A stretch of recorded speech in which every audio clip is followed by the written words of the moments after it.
Football की राष्ट्रीय स्तर की खिलाड़ी शालिनी उर्फ रोली को फुटबॉल खिलाड़ी रवि ठाकुर से प्यार हो गया। दोनों ही एक दूसरे को दिलो जान से चाहते थे। इसके बावजूद भी इन दोनों के बीच ऐसा क्या हुआ कि इस खिलाड़ी की प्रेम कहानी अधूरी ही रह गई। 20 फरवरी 2022 की शाम के समय यही कोई 5:30 से 6:30 बजे के आसपास का रहा होगा। जाड़े की शाम थी। वैसे भी जाड़े के दिनों में छोटे रात और बड़ी रात होती है। उस समय भी शाम हो चली थी और शाम के धुंध ने प्रयागराज हाई कोर्ट के पास स्थित पोलो ग्राउंड और सड़क को अंधेरे में घेर रखा था। चूंकि यह सड़क VIP है और लोगों का आवागमन रहता है, खासकर सुबह और शाम को वॉक करने वालों का, उसी पोलो ग्राउंड में एक बहुत ही पुराना और गहरा कुआं भी है। ठंड के बावजूद उस पुराने कुएं से बदबू आ रही थी, जिसकी असहनीय दुर्गंध ने वॉक करने वाले और राहगीरों को अपने नाकों पर रुमाल रखकर चलने पर मजबूर कर दिया था। किसी अनहोनी की आशंका के मद्देनजर कुछ लोगों ने पोलो ग्राउंड का चक्कर लगाया कि आखिर माजरा क्या है, क्योंकि आर्मी एरिया में स्थित पोलो ग्राउंड बहुत बड़े दायरे में फैला हुआ है। इसीलिए बदबू कहां से आ रही है यह जानने के लिए लोग सबसे पहले कुएं के पास गए। कुआं मुख्य सड़क से सिर्फ 10 कदम की दूरी पर था। सबसे पहले कुएं के पास ही लोग आ गए। जैसे जैसे लोग कुएं के पास बढ़ते गए, बदबू उतनी ही तेजी से उनके नाकों में घुस रही थी। शक होने पर वहां मौजूद एक वकील साहब ने फौरन 112 नंबर व संबंधित थाना सिविल लाइंस को सूचना दी कि कुएं से लगातार असहनीय दुर्गंध उठ रही है। जरूर उसमें किसी की लाश हो सकती है। हमेशा उस कुएं से लाश ही बरामद की गई है, इसीलिए उसे मौत का कुआं ही कहते थे। कहने में या समझने में जरा भी समय नहीं लगा कि उस कुएं में किसी का काम तमाम करके उसकी लाश फेंक दी गई है। बहरहाल सूचना मिलते ही प्रयागराज के थाना सिविल लाइंस की पुलिस और गश्ती गाड़ी पोलो ग्राउंड के अंदर घुसे और जब कुएं के अंदर झांका तो पाया कि एक सफ़ेद रंग का बोरा उस कुएं में लगभग सूख चुका है। कुआं फिर थोड़ा बहुत पानी उसमें अब भी हमेशा की तरह पड़ा है। कुछ ही देर में SSP अजय कुमार और CO संतोष सिंह भी वहां पहुंच गए। कुआं काफी गहरा था। बोरे को निकालने के लिए इंस्पेक्टर वीरेंद्र यादव ने फायर ब्रिगेड को फोन कर दिया। फायर ब्रिगेड कर्मचारियों ने कुएं के अंदर एक लंबी सीढ़ी डाली और अपने अपने मुंह ढककर उसके अंदर उतरते गए। जैसे तैसे बोरे को कुएं से बाहर लाया गया। उसे उठाने में जवानों को कड़ी मशक्कत करनी पड़ी, क्योंकि बोरा काफी वजनी था। जब उस बोरे का मुंह खोला तो उसके अंदर एक युवती की लाश देखकर लोग काफी दंग रह गए। अब जबकि बोरे को कुएं से निकाला जा चुका था तो उसमें से और भी तेजी के साथ दुर्गंध चारों तरफ फैलने लगा था। युवती ने जींस टी-शर्ट, पैरों में जूते पहन रखे थे। उसकी लाश देखकर पुलिस ने अंदाजा लगाया कि उसकी हत्या कोई 1 हफ्ता पहले करके उसकी लाश को ठिकाने लगाने के लिए हाथ पैर मोड़कर उसे बोरे में ठूस ठूस कर भरा गया था। उसके बाद सुतली और सूजे की मदद से बोरे को सिलकर कुएं में फेंका गया होगा। पानी में पड़े पड़े उस युवती की लाश लगभग फूल चुकी थी। चेहरा भी पहचान में नहीं आ रहा था। सिविल लाइंस पुलिस ने वहां मौजूद लोगों से लाश की शिनाख्त करने को कहा, लेकिन वहां मौजूद कोई भी शख्स उसे पहचान पाने में असमर्थ था। लड़की कौन थी, कहां की रहने वाली थी, यह सब जानने के लिए जब महिला पुलिस ने उसके कपड़ों की तलाशी ली तो उसमें कुछ भी नहीं मिला। हाँ, मृतका की बाईं कलाई पर एक टैटू बना हुआ था और उस पर रवि नाम लिखा हुआ था। बहरहाल लाश का पंचनामा भरने के बाद उसे पोस्टमार्टम के लिए भेज दिया गया। SSP अजय कुमार ने हत्या के इस मामले को सुलझाने के लिए CO संतोष सिंह के नेतृत्व में एक पुलिस टीम बनाई। टीम में वीरेंद्र सिंह यादव, SI इंद्रदत्त द्विवेदी, SI वजी उल्लाह खान, अरविंद कुमार कुशवाहा, कांस्टेबल राहुल कुमार, गोला राहुल कुमार, महिला कांस्टेबल इंदु आदि को शामिल किया गया। अगले दिन कुएं में मिली जवान युवती की लाश की खबर शहर के सभी अखबारों में छपी और साथ ही उसकी कलाई पर बने टैटू पर रवि नाम गुदे होने का जिक्र भी किया गया था। तो पुलिस को उसकी शिनाख्त के लिए ज्यादा भागदौड़ की जरूरत नहीं पड़ी। प्रयागराज के ही थाना शिवकुट्टी के मोहल्ला सीलाकाना में रहने वाले राजेंद्र प्रसाद ने अगले दिन यानी 21 अप्रैल को जब अखबार में यह पढ़ा कि एक जवान युवती की डेड बॉडी पोलो ग्राउंड के अंदर पुराने कुएं से थाना सिविल लाइंस पुलिस ने बरामद की है, उसके हाथ पर बने टैटू पर रवि नाम लिखा हुआ है, तो वह थाने पहुंचे और इंस्पेक्टर वीरेंद्र यादव से मिले। वीरेंद्र यादव से उन्होंने डेड बॉडी देखने की इच्छा जाहिर की तो बिना एक पल गवाए इंस्पेक्टर ने उन्हें अपने हवलदारों के साथ पोस्टमार्टम हाउस भेज दिया। लाश के चेहरे से जब कफन हटाया गया तो उसके पिता और परिजन फपक कर रोने लगे। शव की शिनाख्त हो चुकी थी। मृतका का नाम शालिनी धुरिया उर्फ रोली था। उसके पिता राजेंद्र प्रसाद, माँ व भाई बहन ने उसे पहचान लिया। घर वाले यह जानकर हैरान थे कि शालिनी तो गुड़गांव में नौकरी कर रही थी तो प्रयागराज कब आ गई। शालिनी पूरे परिवार की लाडली थी। उसकी हत्या से घर वालों का रो रो कर बुरा हाल था। पेशे से e rickshaw driver Rajendra Prasad के 4 बच्चे में सबसे बड़ी बेटी श्रद्धा, उससे छोटी शालिनी उर्फ रोली और उससे छोटे भाई बहन अंकित और स्वाति थे। बहरहाल उसके अंतिम संस्कार के बाद घर वालों से, खासकर शालिनी के पिता से जब यह पूछा गया कि उसकी कलाई पर जो रवि नाम लिखा हुआ है वह कौन है, शालिनी का उससे क्या संबंध है, शालिनी यहाँ से पहले कहाँ रहती थी, पुलिस को इन सवालों का जवाब मिलना जरूरी था। तभी वह शालिनी के हथियारों तक पहुंच सकती थी। पूछताछ के दौरान शालिनी के पिता राजेंद्र प्रसाद ने बताया कि रवि उनकी बेटी का दोस्त है, उसका आपके घर पर भी आना जाना था। इंस्पेक्टर वीरेंद्र यादव ने पूछा। उन्होंने बताया कि शालिनी बहुत होनहार थी, वह राष्ट्रीय स्तर की फुटबॉल प्लेयर थी। परिवार की माली हालत को देखते हुए 2021 में दूसरे लॉकडाउन के खत्म होने के बाद वह नवंबर महीने में गुड़गांव चली गई थी और एक प्राइवेट कंपनी में जॉब कर रही थी। शालिनी ने LDC कॉलेज से मार्केटिंग का कोर्स किया हुआ था। एक अच्छी फुटबॉल खिलाड़ी होने के साथ साथ उसे मार्केटिंग का भी अच्छा अनुभव था, इसीलिए उसकी नौकरी लगने में कोई परेशानी नहीं हुई। दिल्ली में शालिनी किराए का कमरा लेकर रहती थी। फरवरी में उसकी मकान मालकिन ने हमारे घर फोन कर जब पूछा कि शालिनी प्रयागराज पहुंची कि नहीं तो हम सन रह गए, क्योंकि मकान मालकिन ने बताया कि शालिनी 13 फरवरी 2022 को ही प्रयागराज के लिए रवाना हो गई थी। जब हम लोगों ने यह सुना तो आश्चर्यचकित रह गए, क्योंकि शालिनी ने कुछ ही दिनों पहले फोन करके हमें बताया था कि वह अभी नहीं आ पाएगी, अभी उसे छुट्टी नहीं मिल रही है, होली के अवसर पर वह प्रयागराज आएगी।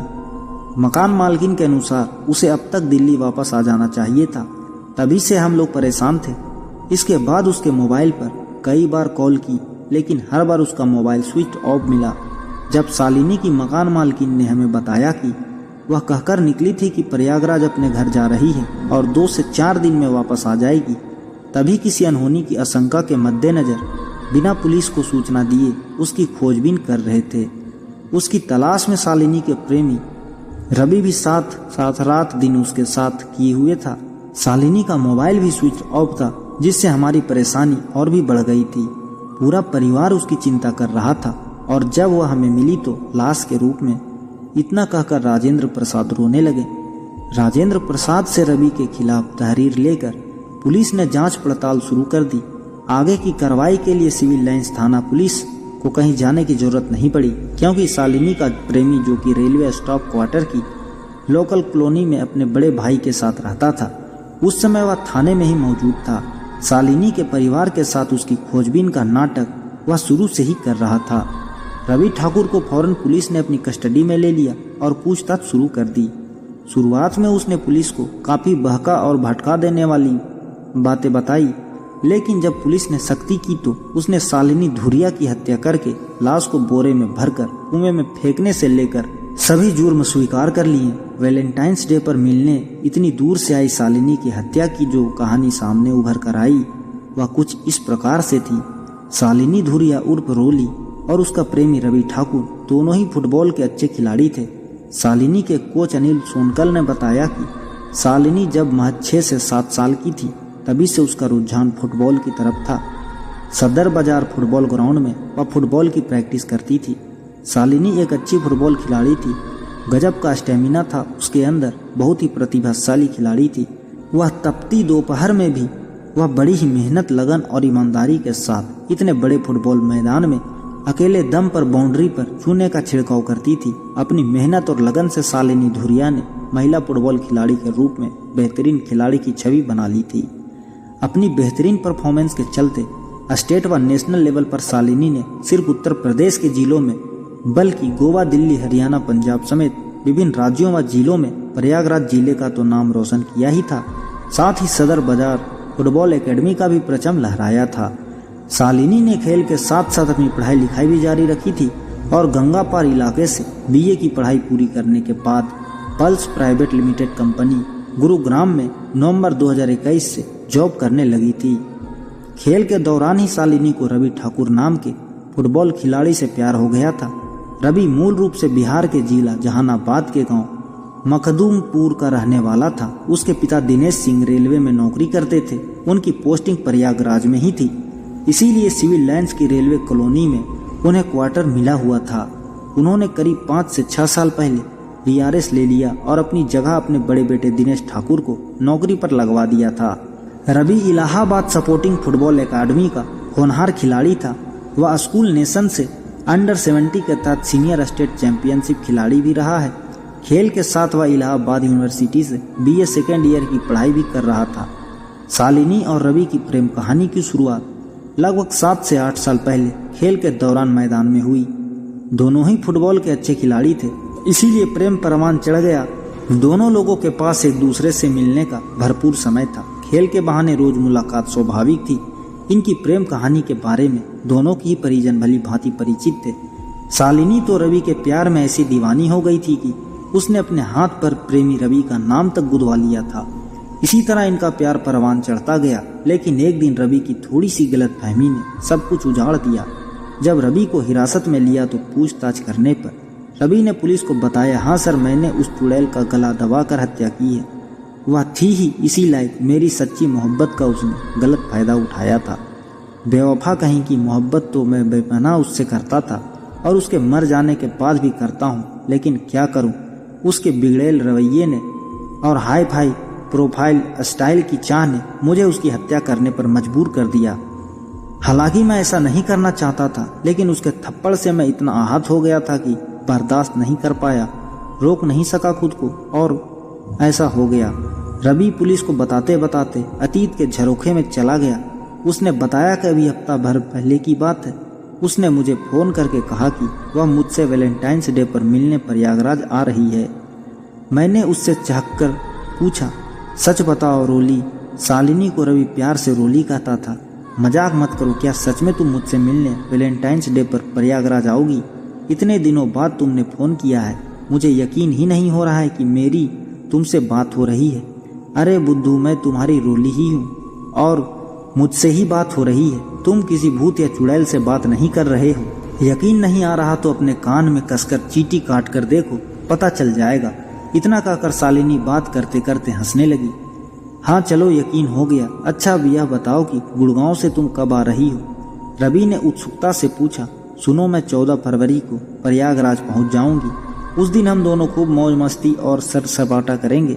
उसके बाद मैं वापस दिल्ली चली आऊंगी। शालिनी ने कहा, क्यों, क्या तुम अपने घर नहीं जाओगी? अरे नहीं बाबा, और यह बात तुम मेरे घर पर पापा या दीदी किसी से भी नहीं बताना, क्योंकि मैंने पापा से पहले ही कह रखा है कि मैं होली पर घर आऊंगी। मुझे इधर छुट्टी नहीं मिल रही है, समझे? शालिनी ने बताया।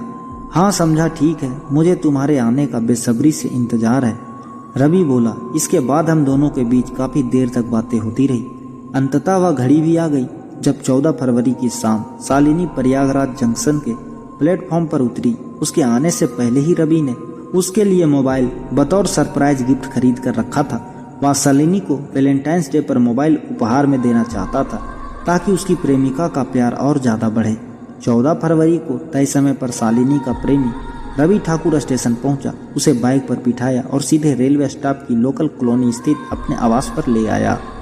यहाँ गौरतलब है कि शालिनी धुरिया को 13 फरवरी को ही प्रयागराज जाना था, लेकिन ट्रेन मिस हो जाने के कारण वह 14 फरवरी को वहां पहुंची थी।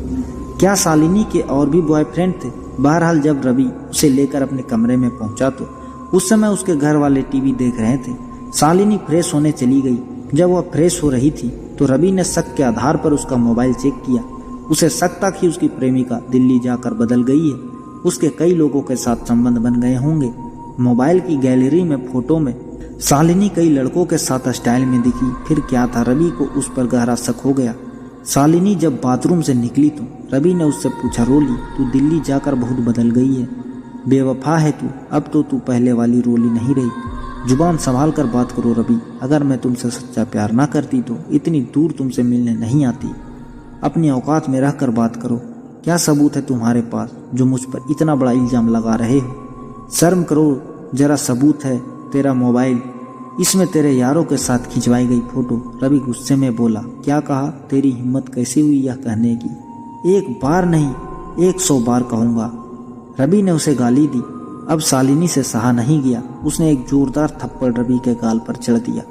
रवि तिलमिला उठा, गुस्से में गाली देते हुए बोला, तेरी माँ की साली, तेरी इतनी हिम्मत कि मुझे थप्पड़ मारा। शालिनी भी आपे से बाहर थी, और नहीं तो क्या, तेरी पूजा करूं? तूने मुझे समझ क्या रखा है? अपनी रखैल साले, अपने भाई के टुकड़ों पर पलने वाला मुझ पर इल्जाम लगाता है। मैं इतनी बड़ी कंपनी में काम कर रही हूँ, मेरा सभी के साथ उठना बैठना, खाना पीना, घूमना फिरना है, तो सब क्या मेरे यार हो गए? मैं पागल हूँ जो इतनी दूर तुझसे मिलने यहाँ आई। पता नहीं किसको किसको बहाना देकर रखा होगा। तूने कौन जाने क्या खेल खेल रही है मेरे साथ फुटबॉल की तरह। रवि का इतना कहना था कि शालिनी ने फिर उसे झन्नाटे तार तमाचा चढ़ दिया। फिर क्या था, दोनों के बीच ठेठ इलाहाबादी बोली में गाली गलौज और मारपीट होने लगी। बहुत हाथ उठने लगे हैं।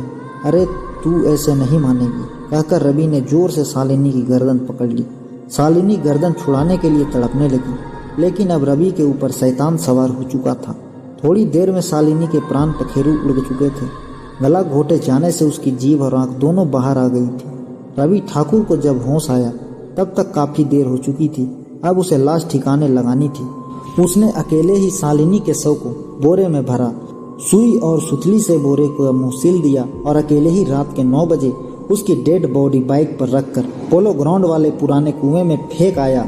सब कुछ अकेले ही कर डाला उसने, और किसी को पता तक नहीं चला।